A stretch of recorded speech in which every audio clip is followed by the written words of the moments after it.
Backend का था, इसका बैकएंड ही ओपन कर लेते हैं। आज फ्रंट एंड पे तो कुछ नहीं है अभी। डी ड्राइव, एंगुलर एप्लीकेशन, ये प्रोजेक्ट, और इसमें ये एक एपीआई का प्रोजेक्ट। एक इसको ओपन करो। तो पहले बताओ जितना कल करवाया चल गया आपका, टेबल बन गए। अब ये जो आपने बनाया सिस्टम, कल को दूसरे प्रोजेक्ट में भी सेम अप्लाई कर सकते हो। बस वो टेबल और बढ़ जाएंगे, एम्प्लॉय की जगह स्टूडेंट होगा और कोई टेबल होगी, लेकिन आइडेंटिटी फ्रेमवर्क अप्लाई कैसे करना, तो आप एक चीज पूरी समझोगे इस प्रोजेक्ट में।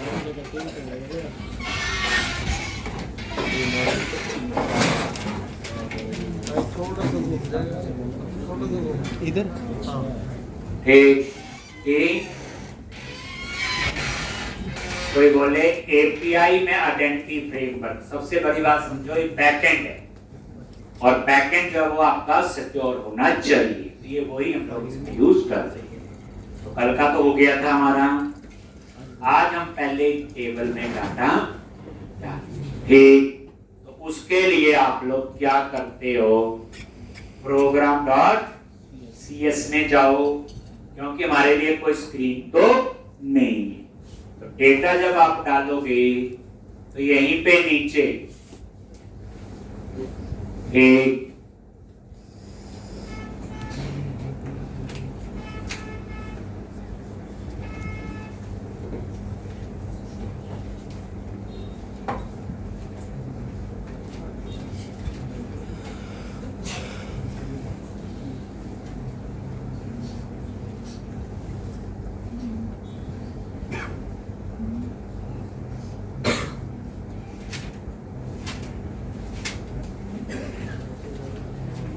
तो यहाँ पे हमने यूजर बनाने हैं और उसके रो।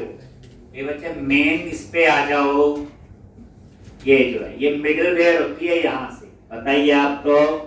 इसमें कोड लिखना है ऑथराइजेशन के बाद में। एक काम कर लो, ऐप डॉट यूज ऑथेंटिकेशन आप ऊपर ले।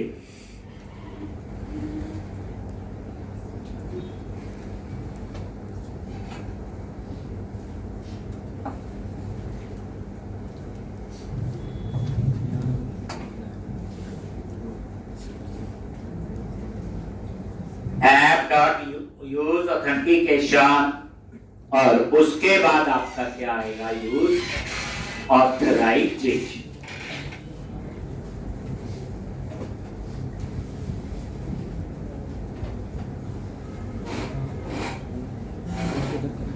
एक अब इस ऑथराइजेशन के बाद यहां पे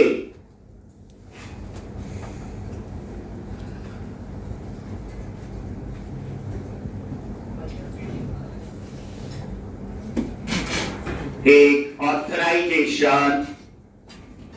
अब यहां पे आपने यूजर और रोल बनाने, क्या बनाने हैं, यूजर्स एंड रोल। एक बार ही चलाएंगे, क्योंकि हमारे पास जीयूआई तो होता नहीं। तो डायरेक्ट देख लो कहां पे, अब यहां पे क्या क्या लिखना है। तो आई सर्विस, तो यहां पे सबसे पहले आई सर्विस को फैक्ट्री टाइप का आपने वेरिएबल ले। अब हम डाटा एंटर करेंगे उन टेबल में, coding, just for testing purpose. एक आई सर्विस को फैक्ट्री टाइप का आपने वेरिएबल ले लिया, और उसके बाद यूजिंग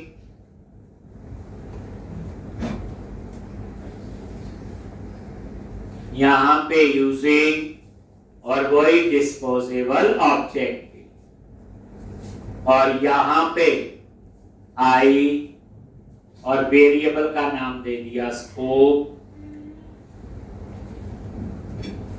इज इक्वल टू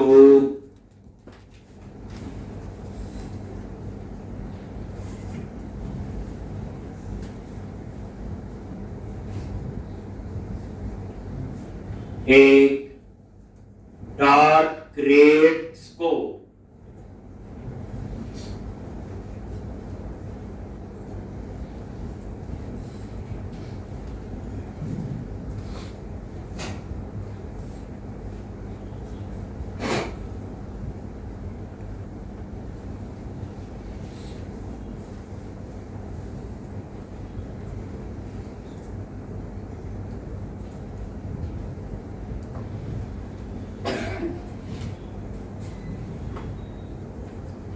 ले रहा है। तो इस तरह से ये आपका अब यहां पे रोल मैनेजर टाइप का वेरिएबल लो, कौन सा ले लिया? Role manage. ठीक इसी तरह से यूजर मैनेज, ये दो वेरिएबल ले लिए, रोल मैनेजर पता ही है और यूजर मैनेजर। अब सबसे पहले हम बनाएंगे रोल्स, इनकी बेसिक क्लासेस। देखो हमने नाम रखा हुआ एप्लीकेशन रोल, हमने नाम रखा था एप्लीकेशन यूजर, लेकिन एक्चुअल में तो क्या है? Role manager. एक्चुअल में क्या है? यूजर मैनेजर, यूजर के लिए और रोल के लिए। अब यहां पे हमने रोल बनाने हैं, ठीक? तो कैसे? इफ और यहां पे role manager dot role address sync, और रोल का नेम दे दिया मैंने एडमिन। क्या दे दिया? एडमिन। और आगे नॉट अवे।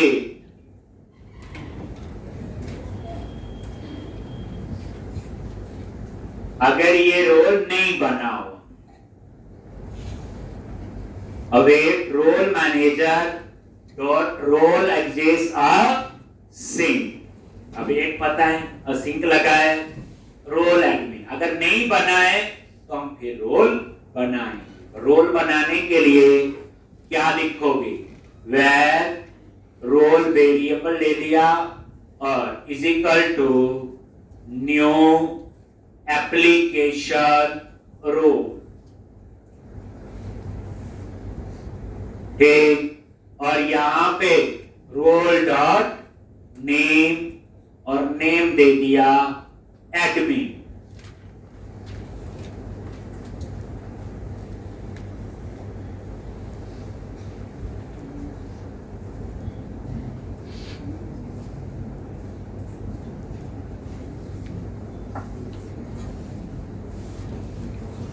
एक role dot admin await role manager dot create a sync, और ये रोल बन जाए। तो ये एक रोल बन गया। ऐसे ही एक और बनाना हमने, तो यही चीज दोबारा लिख लो इसी के नीचे। बस यहां पे रोल एम्प्लॉई और यहां पे भी एम्प्लॉय। जब ये कोड चलेगा तो ये दो रोल पहले चेक करेगा, नहीं बने हैं तो बना देगा, बने होंगे तो इसके अंदर नहीं जा। अब उसके बाद यूजर्स, अब मैंने दो यूजर बनाने हैं, एक को रोल असाइन करना एडमिन, एक को यूजर। तो कहानी तो पता ही है, ये ASP.NET रोल में सेव हुआ है। कहां सेव हुआ? ये ASP.NET रोल में। हम कुछ नहीं कर रहे, कोडिंग से टेबल में डेटा एंटर कर रहे हैं, API और टेबल आपका आइडेंटिटी फ्रेमवर्क। ये थोड़ा टेक्निकल पार्ट है इस एप्लीकेशन जो हम बना रहे हैं।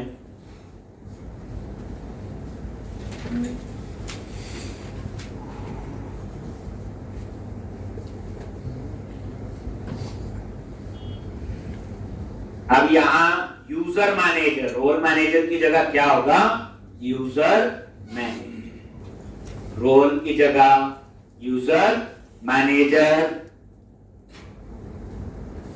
keep await और user manager dot find by name sync. मैंने बोला एडमिन, अब यूजर का नाम मैंने एडमिन रखना है। अगर ये नल है तो इसका मतलब है इस नाम से यूजर ने ए स्मॉल में बचेगी, ऊपर वाला एडमिन का एक कैप्स, वो रोल है, ये यूजर है। अगर ये नल है फाइंड बाय नेम असिंक, अगर ईमेल हो तो फाइंड बाय ईमेल असिंक हो तो ईमेल है। अगर ये नल है तो इसका मतलब क्या हुआ? ये यूजर नहीं बना। तो फिर हम रोल मैनेजर से हम उसको बना देंगे यूजर मैनेजर से। कैसे? where user is equal to new application user, और यहां पे यूजर डॉट यूजर नेम और यहां पे यूजर का नेम दे दिया। यूजर डॉट ईमेल मैंने साथ में admin@gmail.com।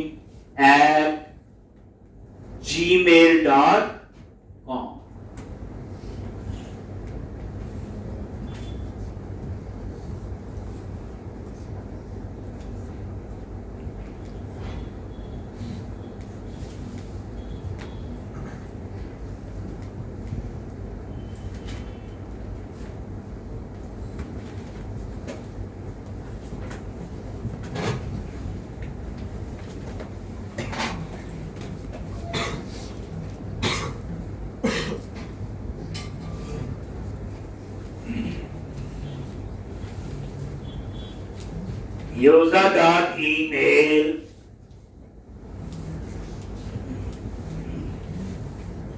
और ये ईमेल, उसके बाद क्रिएट अ सिंक। अब यूजर बना है कि नहीं चेक की यूजर, और यहां पे अवेट यूजर मैनेजर डॉट क्या लिखोगे? User manager dot create a sync, और यहां पे क्या पास करोगे? यूजर और यहां पासवर्ड। पासवर्ड दे दिया मैंने admin123#। पासवर्ड हम यहीं देते हैं। ठीक, अब ये यूजर बन गया, देन इसको रोल असाइन करेंगे। तो ये एडमिन नाम से यूजर होगा और ईमेल ये बना, तो फिर चेक करेंगे सक्सीडेड है, देन हम उसको क्या असाइन करेंगे? रोल। तो एक चेक की यूजर डॉट सक्सीडेड, अगर ये सक्सीडेड है तो क्या करें? एक await user manager dot add to role a sync। किसको? यूजर को, और रोल का नाम क्या है? एडमिन। तो ये दो काम हो गए, एक एडमिन नाम का यूजर बन जाएगा नया, और उसको एडमिन रोल असाइन। ये बात वही है, दो टेबल में एंट्री जाएगी, ASP.NET यूजर में और ASP.NET यूजर रोल। अब ये कहानी सारी पता थी। अब आप इसमें एक और यूजर बनाएंगे, तो यही कहानी दोबारा से आप लोग यहां पे लिखो। दोबारा देख लो, एम्प्लॉय नाम से यूजर है, ई स्मॉल में लिख रहा हूं, जो ऊपर रोल है वो बचे ई कैप्स में, इसलिए कंफ्यूज नहीं कर। और यहां पे यूजर नाम देश और इसका एम्प्लॉय, पासवर्ड मैंने यही रख दिया, और इसको जो है रोल दे दिया एम्प्लॉय।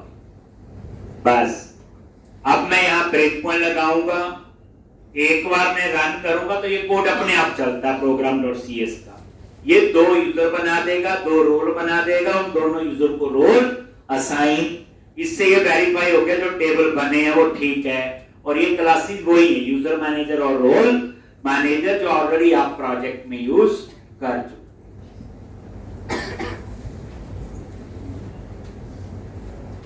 ये कोड एक बार आप लिख लोगे, समझ आएगा, तो जिस प्रोजेक्ट में जाके आप चाहो यूज कर सकते।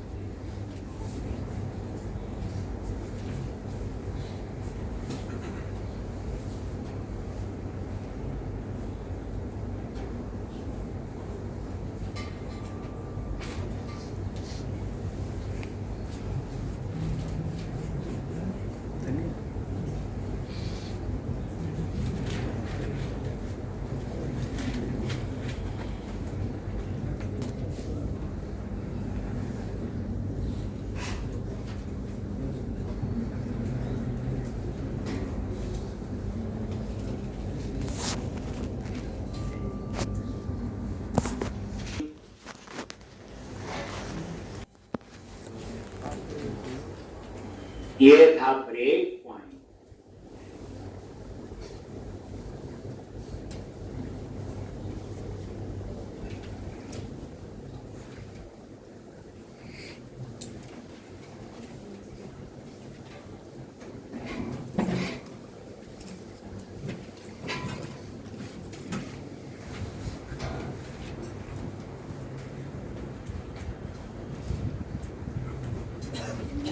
तो रन करो, अभी आप देखोगे ये कोड अपने आप चलेगा। फिर ब्रेक, इसको कमेंट बना देंगे, ये तो सिर्फ बनाने।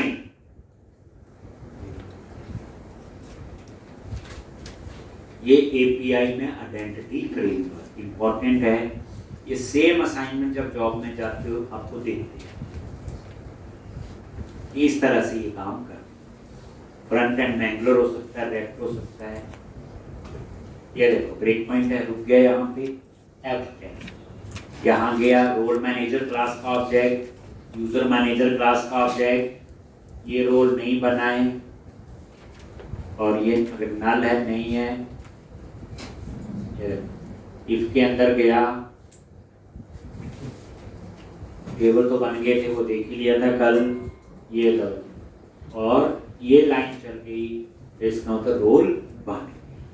अब एम्प्लॉय रोल चेक किया, क्रिएट का सेव, और ये भी बन गया। अब ASP.NET रोल टेबल को बच्चे चेक करोगे, उसमें दो रोल बने होंगे, एम्प्लॉय एडमिन यूजर।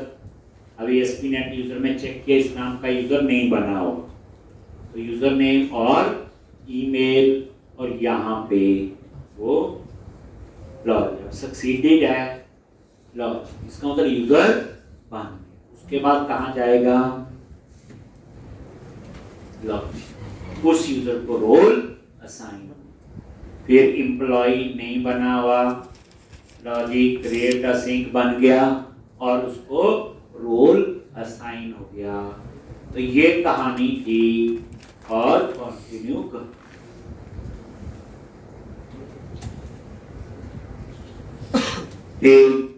अब इस कोड की हमें कोई जरूरत नहीं। कौन से वाला कोड बच्चे, ये जो आपने लिखा, ये तो जस्ट एक डाटा एंट्री वाला काम था। नहीं तो कई लोग सीधे डाटाबेस में जाकर भी कर सकते थे, एक टेबल तो बनाते थे। लेकिन कोड का ये फायदा, जहां भी इस प्रोजेक्ट को 6 जगह दोगे तो ये अपने आप चलेगा। अभी मैं कमेंट बनाता हूं, कहां तक था ये लॉज। तो ये आपका हो गया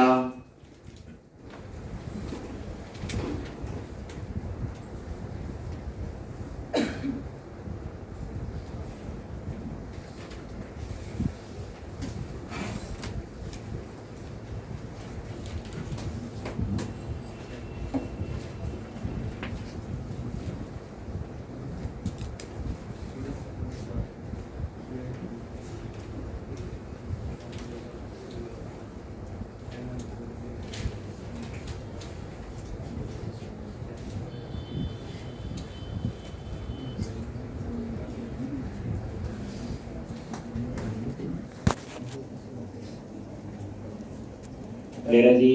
तो इस तरह से ये काम आपका हो, ठीक है जी।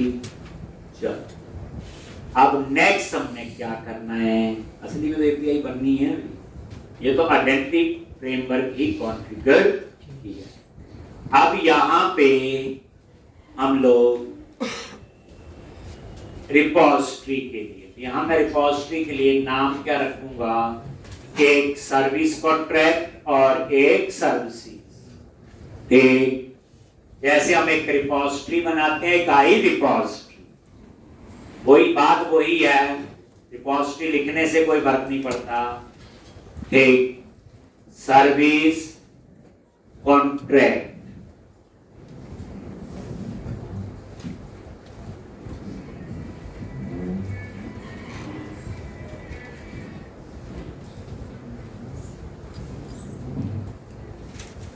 ठीक, इसमें हम इंटरफेस बनाएंगे और एक और अलग से फोल्डर बनाओ और यहां पे सर्विसेज, इसमें हम लोग सर्विस। ठीक,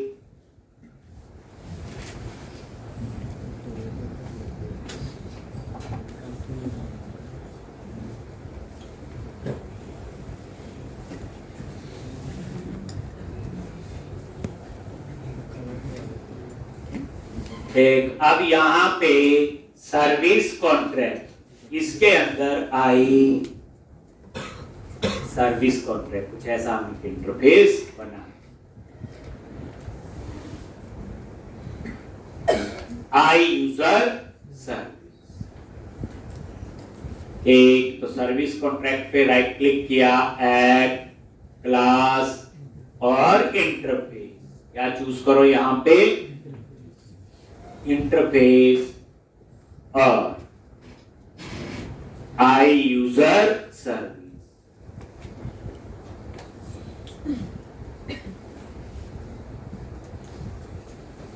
ठीक, तो ये आपका इंटरफेस बन गया और इसके अंदर एक आप लोग क्या बना लोगे, authenticate method.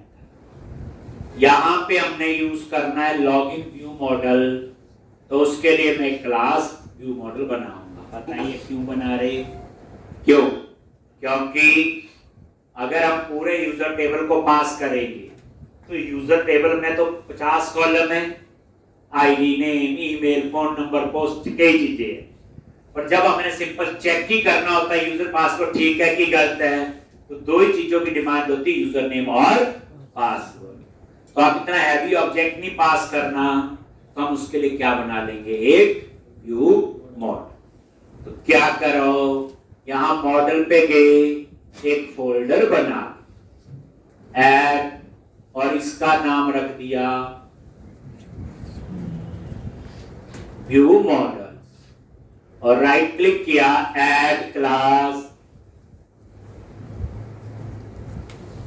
Login view model, और इसमें क्या होंगे, दो चीजें, यूजर नेम और पास, बस। व्यू के हिसाब से मॉडल बना है। तो अभी तक हमें यही पता था कि मॉडल सिर्फ इसलिए होता है कि दो टेबल या चार मल्टीपल टेबल से एक टेबल से आएगा, क्योंकि यहाँ रिक्वायरमेंट सिर्फ क्या, यूजर नेम और पासवर्ड। नहीं तो कितना हैवी यूजर टेबल पास करते हैं, एसपीनेट यूजर में 50 कॉलम है, और जब जरूरत थी हमें यूजर नेम और पासवर्ड किया है।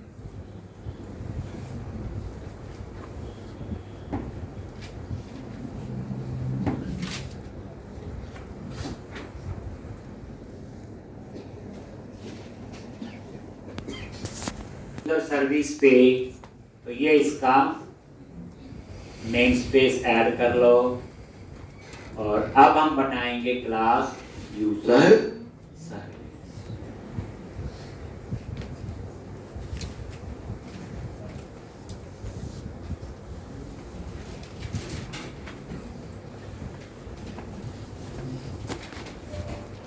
एक तो अब आप लोग क्या करो, लिख लिया ये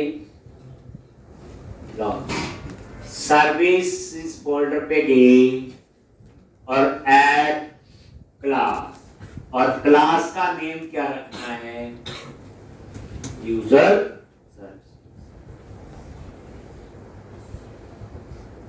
और यहां पे आई यूजर सर्विस, और ये इंटरफेस आप यहां इंप्लीमेंट कर।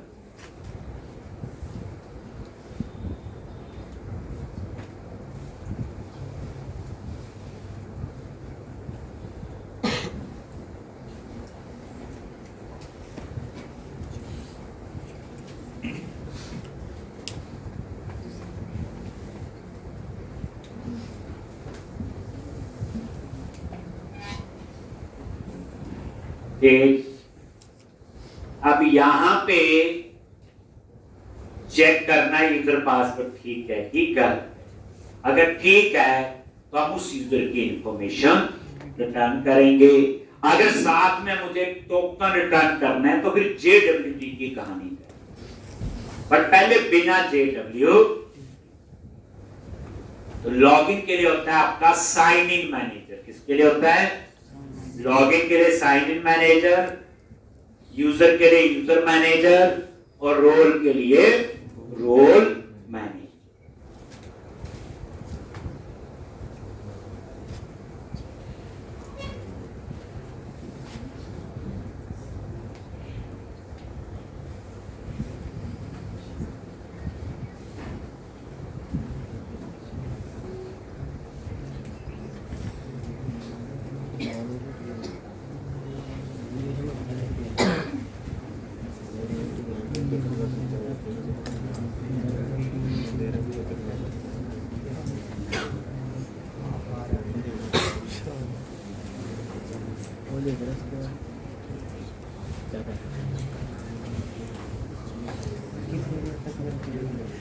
कितनी देर से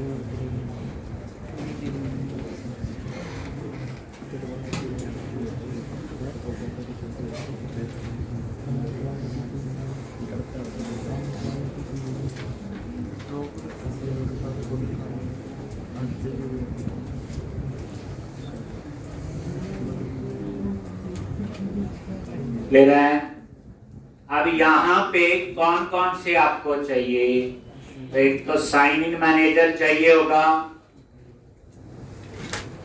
एक एप्लीकेशन यूजर मैनेजर और साइन इन मैनेजर। क्या लिखते हैं?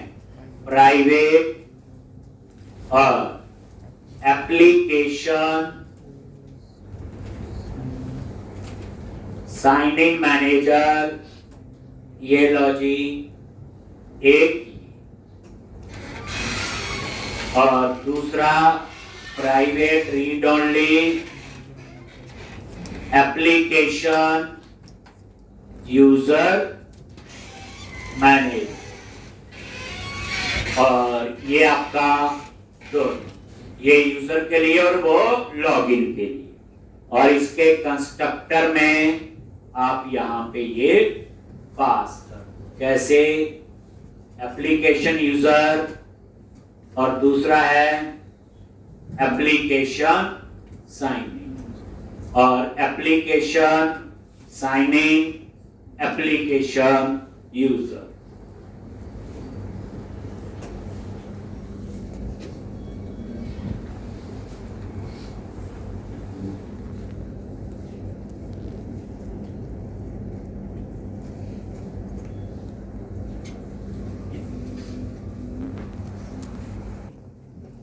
ये दोनों।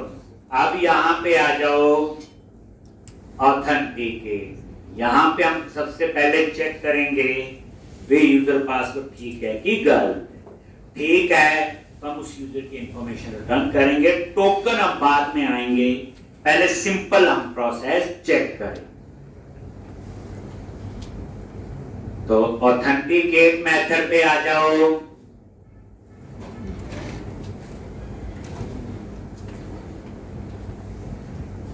तो यहां पे var result underscore application sign in manager dot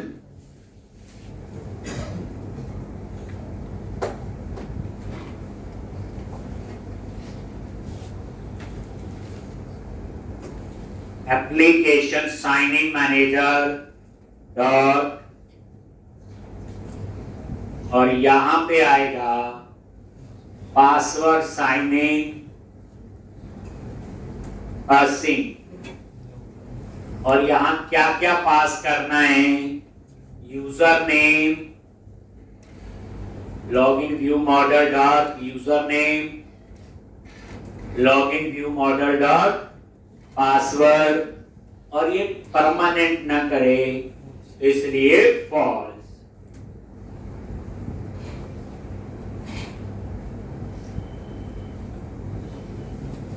ये मैं यहां एंटर प्रेस कर दिया इस तरह से। तो यहां देख लो कैसे पासवर्ड साइन इन सिंक, तो ये मेथड है जो चेक करेगा, और सिंक है तो यहां आगे लगेगा आपका अवेट, अवेट लगा है तो ऊपर सिंक। तो ये यूजर पासवर्ड चेक कर लिया, अगर सक्सीडेड है तो आप उस यूजर की इंफॉर्मेशन एक्सेस करें। तो इफ रिजल्ट डॉट सक्सीडेड है, अगर ये सक्सीडेड है तो इसका मतलब इसका पासवर्ड भी और यूजर ठीक है, और अदरवाइज अब हमने उस यूजर की इंफॉर्मेशन रीड करनी है, तो वेर एप्लीकेशन यूजर एक वेरिएबल ले लिया, और यहां पे असिंक होगा, और यहां पे ऊपर लिया हुआ user manager dot find by name async, और उसमें क्या पास करोगे, यूजर नेम।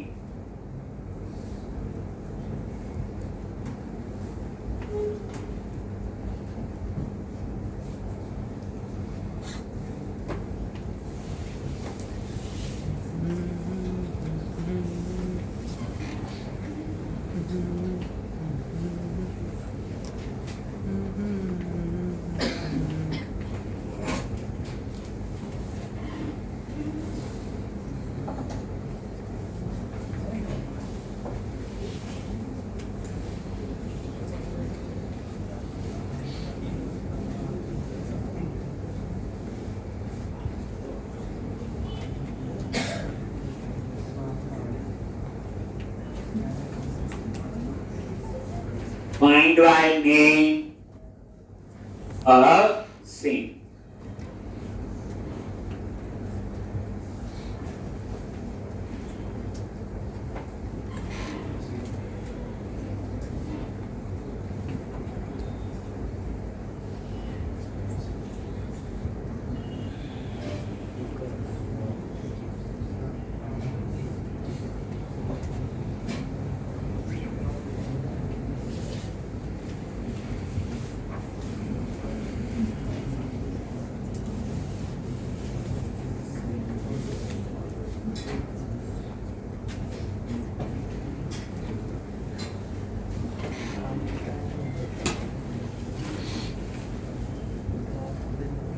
अब यहां पे ये यूजर की इंफॉर्मेशन आ जाएगी, एप्लीकेशन यूजर।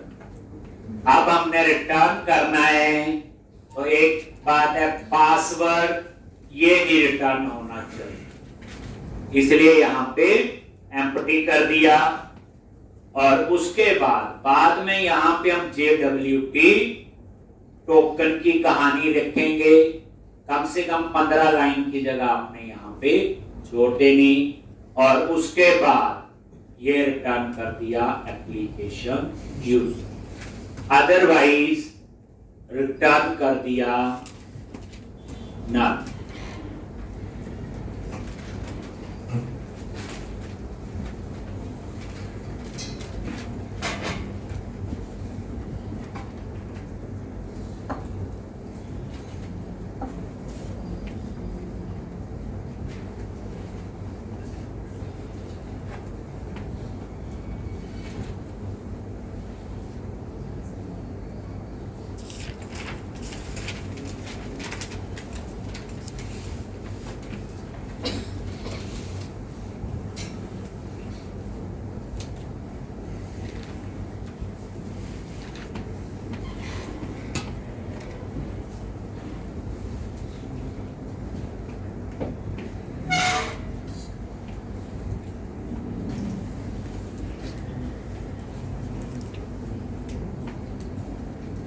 एक बाद में हम यहाँ टोकन की कहानी सारी मैनेज करें, बाद की बात है। पहले सिंपल हमने ये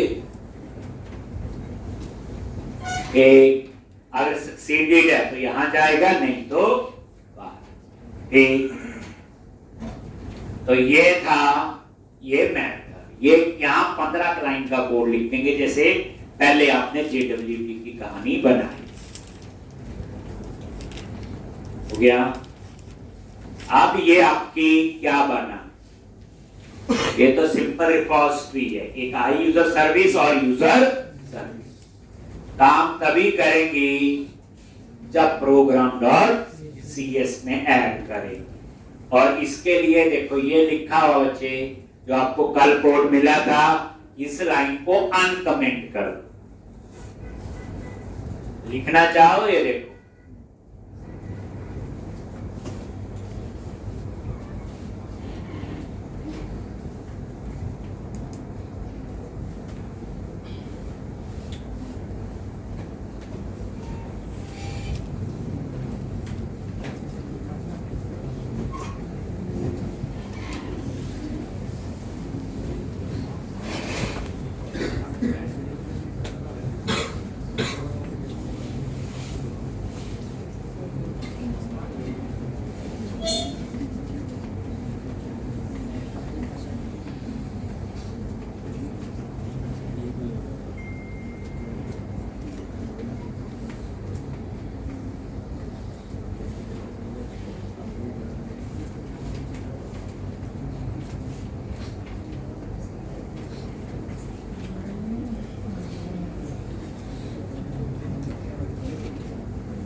ठीक।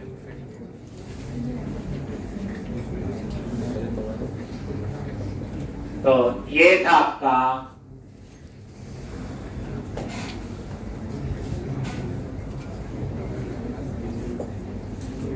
अब आप लोग API कंट्रोल, ये हो गया सारा। अब हम बनाएंगे क्या, API कंट्रोलर। कंट्रोलर पे आगे ऐड कंट्रोलर और API कंट्रोलर, और इसका नाम रखेंगे हम लोग क्या, एक इसका नेम रखेंगे हम लोग अकाउंट कंट्रोलर। अकाउंट कंट्रोलर लग लो, यूजर कंट्रोलर लग लो, वो आपकी चॉइस। तो ये API, असल में ये API बनी, और यहां पे API स्लैश अकाउंट और ये कंट्रोलर हटा। ठीक, अब यहां पे आपने किसको कॉल करना है, तो ये जो API कंट्रोलर है, एक तो private read only I user service, और कंस्ट्रक्टर आई यूजर सर्विस, ये लो।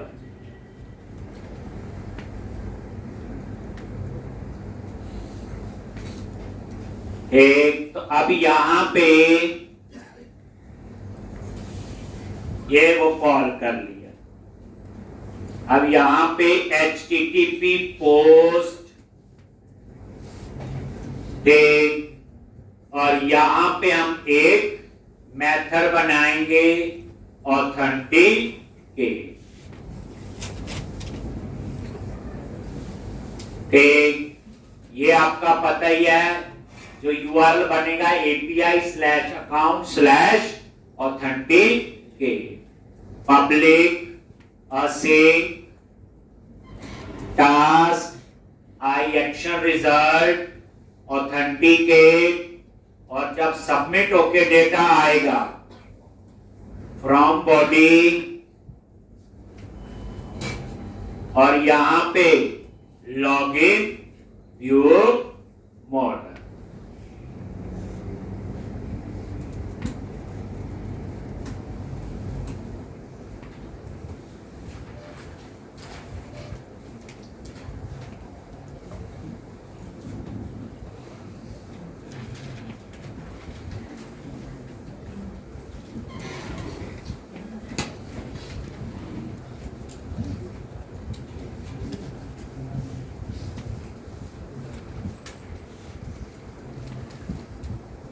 एक authenticate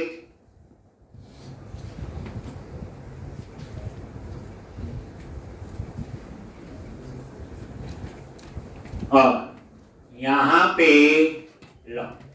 where user is equal to underscore user service dot authenticate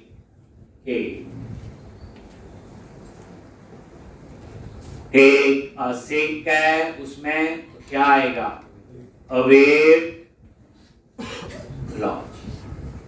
अगर इसमें रिटर्न हो रहा है नल तो यहां से रिटर्न कर दिया आपने बैड रिक्वेस्ट और ये आपका आ जाएगा wrong user password. Otherwise return कर दी उस यूजर की इंफॉर्मेशन। अब ये एपीआई आपकी तैयार है और इसको आप अब टेस्ट कर दो। यूजर पासवर्ड ठीक होगा तो उस यूजर की इंफॉर्मेशन रिटर्न करेगा, बस उसमें टोकन नहीं आएगा ना ही रोल आएगा। अगर गलत है तो रॉन्ग यूजर पास।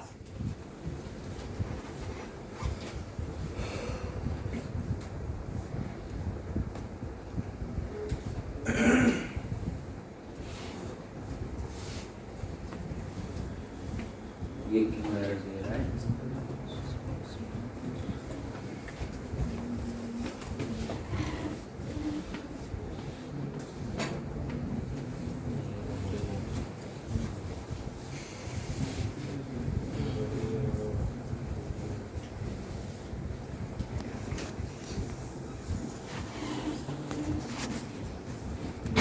तो लगा लो ब्रेक पॉइंट यहाँ पे वैसे ही। और अभी जेडब्ल्यूटी तो अप्लाई किया ही नहीं, अभी तो सिंपल देख रहे हैं यूजर पासवर्ड ठीक है कि गलत। अब इस कहानी का कोई लेना देना नहीं, किस टाइप का प्रोजेक्ट है, कहाँ एंगुलर है, रेफ्ट है, कुछ भी हो सकता है। ये देखो ऑथेंटिकेट, ट्राई इट आउट। अब यहां पे यूजर पासवर्ड अगर ये गलत है तो एग्जीक्यूट पे क्लिक किया, आगे यहां पे F10 चेक करेगा डाटाबेस में जाके और ये बैक रिक्वेस्ट और ये बात हो गया। और नीचे देखो क्या रिटर्न करेगा, 4 अंडर बैड रिक्वेस्ट और रॉन्ग यूजर पास। ठीक, और ये इसका यूआरएल है जो हम कल को यूज करें। नेक्स्ट, अगर हम ठीक यूजर डालते हैं, जैसे यूजर बनाया था हमने एडमिन और यहां पासवर्ड दिया था admin123#, जो वहां डाले थे program.cs। अब एग्जीक्यूट पे क्लिक करो, F10 नल नहीं है। अब ये देखो, ये यूजर की इंफॉर्मेशन रन, और यहां पे आगे ये देखो 200 आ गया, तो ये यूजर की सारी इंफॉर्मेशन आ रही। और याद रखना, ये टोकन में क्या आ रहा है? नल। रोल में भी क्या आ रहा है? नल, क्योंकि अभी ये दिया ही नहीं है और ना ही ये डाटाबेस में है, नॉट मैप्ड लिखा हो। ठीक, तो इतनी कहानी तो आपकी होगी, लेकिन इस लॉगिन का कोई फायदा नहीं है। कैसे? अब हम क्या करेंगे, एम्प्लॉय कंट्रोलर बनाएंगे और उसमें एम्प्लॉय का और उसके ऊपर लगाएंगे ऑथराइज, ताकि बिना लॉगिन वो एक्सेस ना हो। और इस लॉगिन कर भी लोगे दिखाया हो तो फिर तक तो तुमको पता चले। तो ये आपका हो गया बच्चे। अब क्या करना है, एक कंट्रोलर बनाना है जस्ट फॉर टेस्टिंग। वो एम्प्लॉय स्टूडेंट कोई भी हो सकता है। कंट्रोलर पे ऐड किया कंट्रोलर, एपीआई कंट्रोलर, सेव, और इसका नेम दे दिया मैंने एम्प्लॉय कंट्रोलर।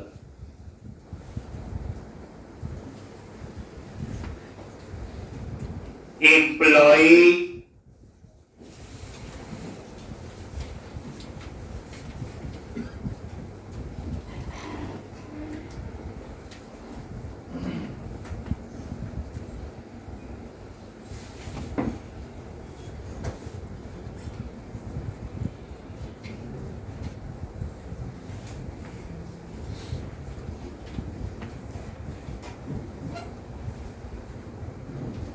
ले रहे हैं, API / employee।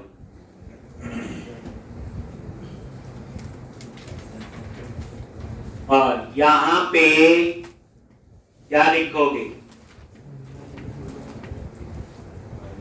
Private read only application DB context constructor,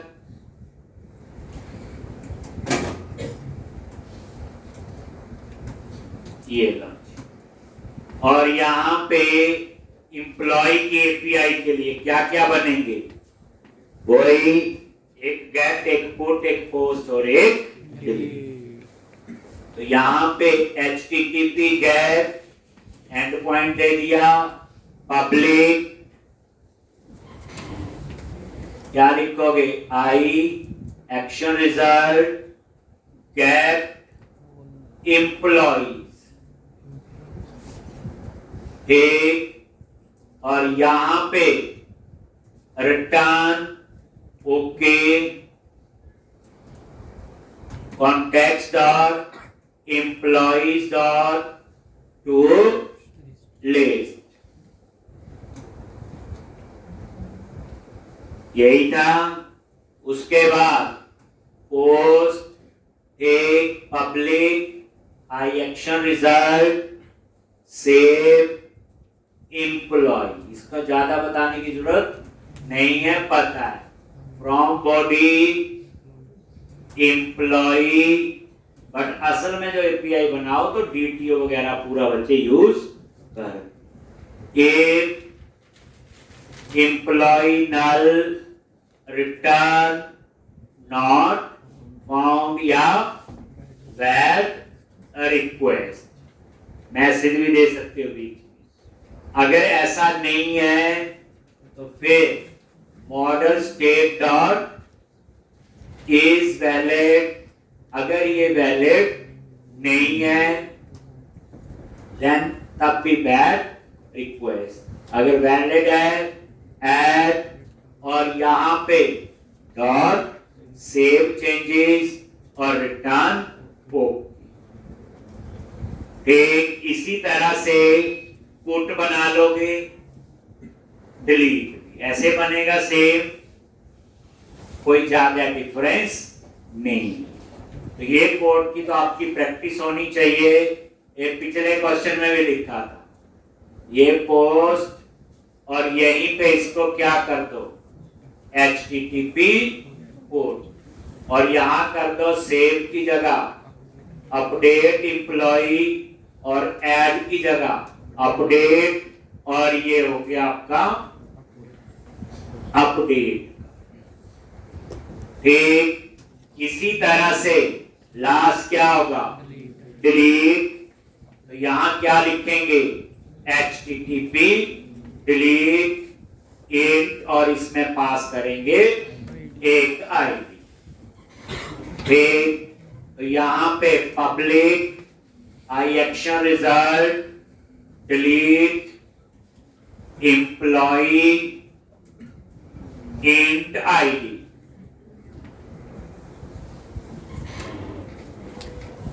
int ID, और यहां पे क्या करना है, पहले find employee in DB context dot employees dot find, और ये आईडी। इफ एम्प्लॉय इन डीबी अगर नल है देन क्या रिटर्न होगा, बोलो, not found. Otherwise underscore context dot employees dot remove, और ये आ गया कॉन्टेक्स्ट डॉट सेव चेंजेस और रिटर्न। ठीक है जी।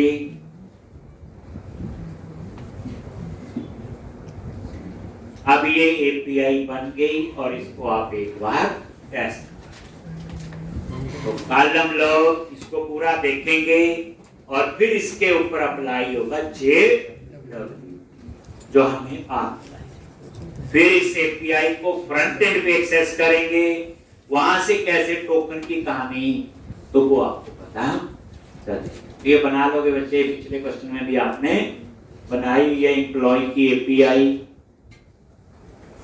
बट इसमें मेन फोकस था आइडेंटिटी कैसे यूज करना है एपीआई, क्योंकि यहाँ पे वो